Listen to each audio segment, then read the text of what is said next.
యోహాను సువార్త 17వ అధ్యాయం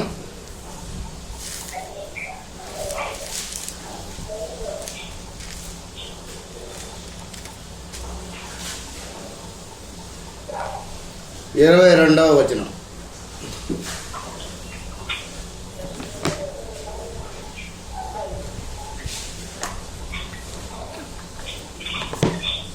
అందరూ లేచి నిలబడినట్లయితే కలిసి చదువుకుందాం.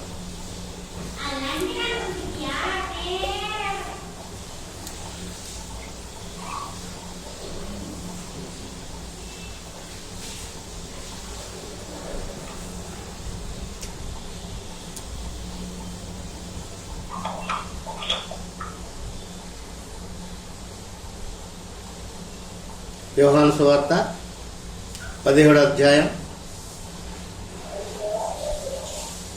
22వ వచనం. అందరూ లేచి నిలబడినట్లయితే 17, 22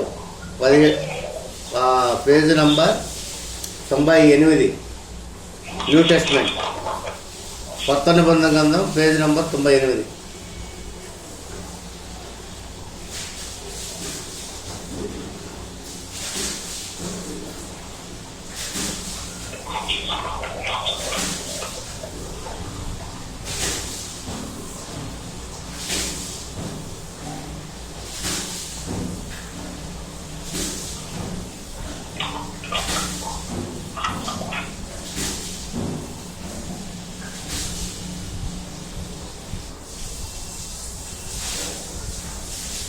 చూసారా? అందరం కలిసి చదువుకున్నాం. మనము ఏకమై ఉన్నలాగున వారును ఏకమై ఉండవలనని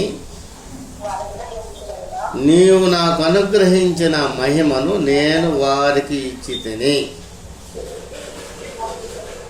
నేను నాకు అనుగ్రహించిన మహిమను నేను వారికి ఇచ్చితిని. మళ్ళీ ఒకసారి మనము ఏకమై ఉన్నలాగున వారును ఏకమై ఉండవల్లని నీవు నాకు అనుగ్రహించిన మహిమను నేను వారికి ఇచ్చితిని. దయచేసి కూర్చోండి, చిన్న ప్రార్థన చేసుకుంటాం.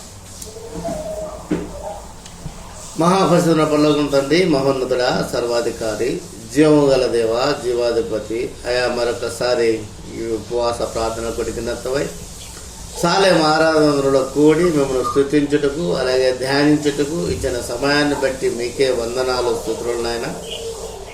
ప్రతి విషయంలో ఇంతవరకు మీరు నాకు తోడేయండి, మీ యొక్క మహిమతో నింపి ఉన్నారు, అలాగే పాటతో మీరు మహిమపడుతున్నారు.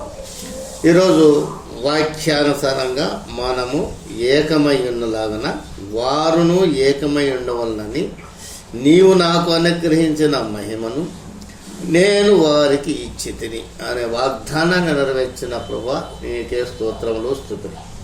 వచ్చిన ఆసక్తి వచ్చి మీకు ఉపవాస ప్రార్థనలో కూడిన ప్రతి ఒక్కరిని పేరు పేరున ఆస్వాదించండి, వారి అక్కరలు తీర్చండి, వారి యొక్క కార్యాలను సఫలపరచండి.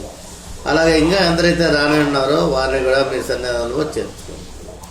ఇటువంటి పరిశుద్ధాత్మతో నింపి ప్రతి ఒక్కరిని ఆత్మీయంగా అభివృద్ధి చెందండి. అలాగే చుట్టుపక్కల ఎటువంటి సాతాను క్రియలు లోబడకుండా మీరు కంచె వేసి మీరే కాపాడండి.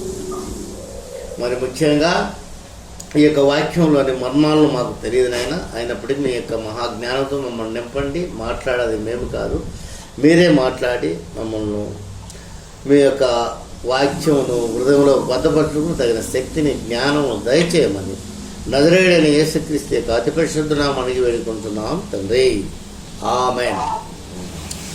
సరే, మనము ఏకమై ఉన్నలాగున వారును ఏకమై ఉండవలనని నీవు నాకు అనుగ్రహించిన మహిమను నేను వారికి ఇచ్చితిని. అంటే మీనింగ్ ఏంటమ్మా? మనము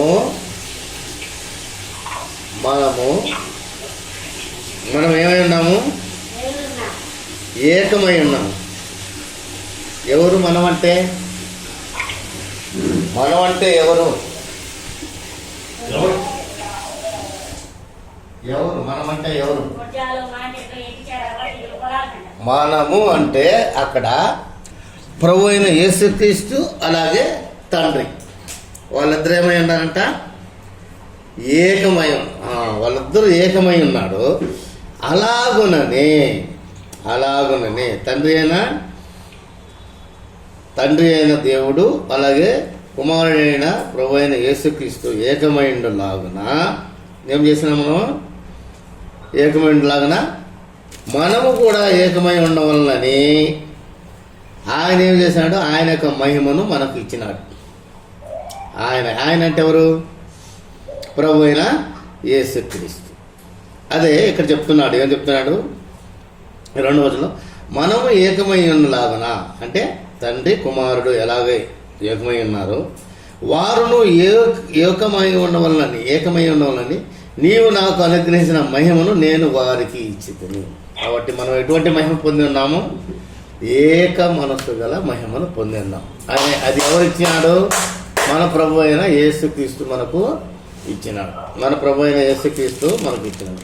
తండ్రి కుమారుడు ఎలాగా ఏకమై ఉన్నారో అలాగే సంఘంలో ఉన్న మనం అందరము ఏకమై ఉండమని ఆయన మహిమను మనకు ఇచ్చున్నాడు. ఇది చాలా గొప్ప భాగ్యం అమ్మ. ఇది చాలా గొప్ప భాగ్యం. ఈ భాగ్యం ఈ లోకంలో చాలామందికి లేదు. ఎందుకంటే వాళ్ళు సత్యాన్ని ఏం చేయలేదు. చూడండి 17వ వచనం చదవమ్మా. ఇదే అధ్యాయంలో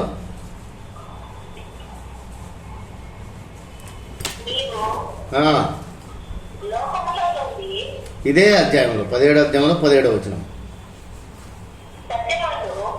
సత్యమందు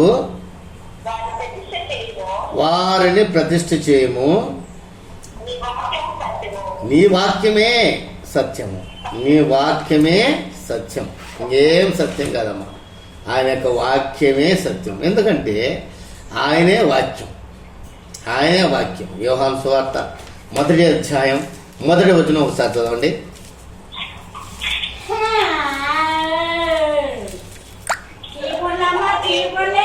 ఆదియందు వాక్యముండెను, వాక్యము దేవుని యొద్ద ఉండెను, వాక్యం దేవుడు. ఇదే సత్యం అన్నమాట. అందుకే ఇక్కడ అంటున్నాడు సత్యమందు వారిని ప్రతిష్ఠను చేయము, నీ వాక్యమే సత్యము. నీవు నన్ను లోకములో పంపిన ప్రకారము నేనును వారిని లోకమునకు పంపిద్దని. వారు సత్యమందు ప్రతిష్ఠ చేయబడినట్లు వారి కొరకై నన్ను ప్రతిష్ఠ చేసుకొనుచున్నాను. మరియు నీవు నన్ను పంపితివి లోకము నమ్మునట్లు తండ్రి నాయందు నీవును నీయందు నేను ఉన్నలాగున వారును మన యందు ఏకమై ఉండవలని వారి కొరకు మాత్రము నేను ప్రార్థన చేయటలేదు. వారి వాక్యం వలన ఆరంభించు విశ్వాసముందరూ ఏకమై ఉండవలని వారి కొరకు ప్రార్థిస్తున్నాము. మనం ఏకమై ఎలా ఉన్నాము? వారును ఏకమై ఉండవలని నీవు నాకు అనుగ్రహించిన మహిమను నేను వారికి ఇచ్చుతనే. దీంట్లో సౌండ్ నేను గురుగురు వస్తుందా?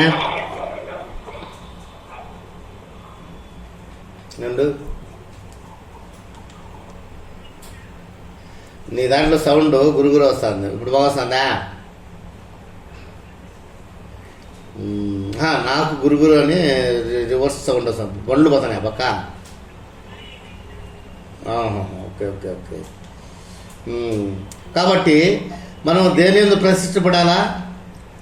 వాక్యం అందు సత్యం. వాక్యం అంటే ఏంది? సత్యం. అందుకే ప్రభువైన యేసుక్రీస్తు యోహాను సువార్త 14:6 ఏమంటారు? నేనే మార్గమును, నేనే సత్యమును, నేనే జీవమును. కాబట్టి మూడు ఆయనలో ఉన్నాయి. మార్గము ఆయనే సత్యము, ఆయనే జీవము. ఇది నువ్వు నమ్మినావా? నేను నమ్మినావా? అట్లయితే మనము తండ్రి కుమారుడు ఎలాగా ఏకమై ఉన్నారో అలాగనే మన సంఘంలో కూడా అందరం మనము ఏకమై ఉండగలుగుతాం. ఏ కులము లేదు, ఏ భేదము లేదు, ఏ మతము లేదు, ఏమీ లేదు. నువ్వు యేసు ప్రభువును అంగీకరించినావు, వాక్యం మీద సత్యం ముందు నువ్వు నమ్మిక ఉంచినావు. నేను యేసు ప్రభు యొక్క వాక్యం ముందు సత్యం ముందు నమ్మిక ఉంచినాను. కాబట్టి తండ్రి కుమారుడు ఎలా అలా పరలోకంలో ఏకమై ఉన్నారో అలాగే మనము కూడా సంఘములో ఏకమై ఉండాలని ఈరోజు ప్రార్థించాలి. ఏ భేదము లేదు. అందరూ పాపం చేసి దేవుని యొక్క మహిమను పొందలేకపోతున్నారు. కానీ మన ప్రభు అయిన యేసుక్రీస్తు ఏమంటున్నాడు? ఈరోజు ఏమంటున్నాడు? వానియందు మనము ఏకమై ఉన్నలాగన వారును ఏకమై ఉండనని నీవు నాకు అనుగ్రహించిన మహిమను నేను వారికి ఇచ్చింది. కాబట్టి మన సంఘానికి ఏమి ఇచ్చాడైనా ఏకమై ఉండేలాగన మహిమను ఇచ్చినాడు. ఆ మహిమను కాపాడుటకు మనం మనం ఏం చేయాలా? దేవునికి ప్రార్థన చేయాలి. దేవునికి ప్రార్థన చేయాలంటే మనం ఏం చేయాలా? ఈ లోక మర్యాదను వదిలేయాలి. రోమేలు రాసిన పత్రిక 12వ అధ్యాయం, రోమేలు రాసిన పత్రిక 12వ అధ్యాయం 1-2 వచనాలు మనం చదువుతాం.